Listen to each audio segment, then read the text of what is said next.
नमस्कार दोस्तों, मेरा नाम है विमल सिंह। बालाजी स्टडी अड्डा में आप सभी का स्वागत है। बीएड वर्सेस डीएलएड के मामले में आज एक बहुत ही इम्पोर्टेंट जो फैसला है वो आपको देखने को मिलेगा माननीय सुप्रीम कोर्ट की तरफ से। उसी की बात इस वीडियो में करेंगे।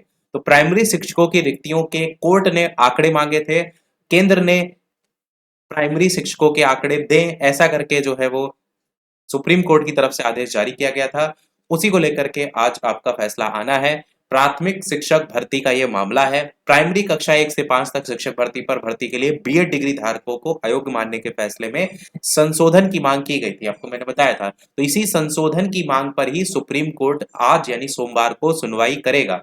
कोर्ट के समक्ष विचार का जो मुद्दा है वो ये है कि पिछले वर्ष 11 अगस्त को दिया गया फैसला पूर्व प्रभाव से लागू माना जाएगा या फिर बाद से माना जाएगा। मध्य प्रदेश सरकार और अन्य कई पक्षकार ने इसमें अर्जी भी दाखिल करके ये मुद्दा उठाया है कि सुप्रीम कोर्ट के फैसले के बाद बीएड डिग्री धारक प्राइमरी शिक्षकों का क्या होगा, क्योंकि सुप्रीम कोर्ट के उस फैसले के बाद देश भर में बीएड डिग्री धारक प्राइमरी शिक्षकों की नौकरी पर संकट आ गया है और उनकी नौकरी जाने की नौबत है। बुधवार को कोर्ट ने मामले की सुनवाई टालते हुए, इससे पहले वाला जो बुधवार था उसमें केंद्र सरकार से कहा था कि वो सभी राज्यों के प्राथमिक शिक्षकों के कुल खाली पदों, साथ ही साथ ब्रिज कोर्स के आंकड़े ये कोर्ट में पेश जो है वो करे। इस बीच उत्तर प्रदेश प्राथमिक शिक्षा मित्र एसोसिएशन ने अर्जी दाखिल करके शिक्षा मित्रों को भी नियमित किए जाने की मांग इसमें की थी। सुप्रीम कोर्ट ने 11 अगस्त 2023 को देवेश शर्मा मामले में दिया गया जो फैसला था उसमें ये कहा था कि प्राथमिक शिक्षक पद पर भर्ती के लिए बीएड डिग्री धारक योग्य आपके नहीं है, और कोर्ट ने भी इसको लेकर के माना था कि बीटीसी और डीएलएड ही इसके जो है वो आपका योग्य है। सुप्रीम कोर्ट ने ऐसी व्यवस्था देने वाले राजस्थान हाई कोर्ट के फैसले को सही ठहराया था और हाई कोर्ट के फैसले के खिलाफ दाखिल जो याचिकाएं थी वो खारिज कर दी थी।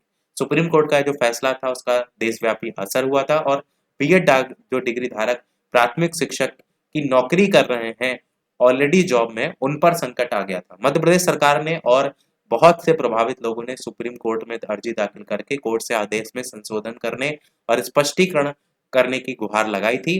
बुधवार को जस्टिस जो अनिरुद्ध थे बोस और सुधांशु धूलिया जी थे, उनकी पीठ ने इसकी सुनवाई की थी और कोर्ट को ये बताया कि यहाँ मुख्य मुद्दा यह है कि सुप्रीम कोर्ट का 11 अगस्त 2023 का जो फैसला है वो पूर्व प्रभाव से लागू माना जाएगा या बाद से। सबसे मेन जो बिंदु है वो यही है आज की इस सुनवाई का। तभी डीएलएड जो कैंडिडेट हैं उनकी ओर से जो पेश वरिष्ठ वकील थे गोपाल शंकर नारायण, उन्होंने मांग का विरोध करते हुए कहा कि सुप्रीम कोर्ट का जजमेंट आ चुका है, अब कोर्ट को इस तरह की अर्जियों पर सुनवाई करने की जरूरत ही नहीं है, क्योंकि यह तो एक तरह से आदेश का रिव्यू जो है वो मांगा जा रहा है।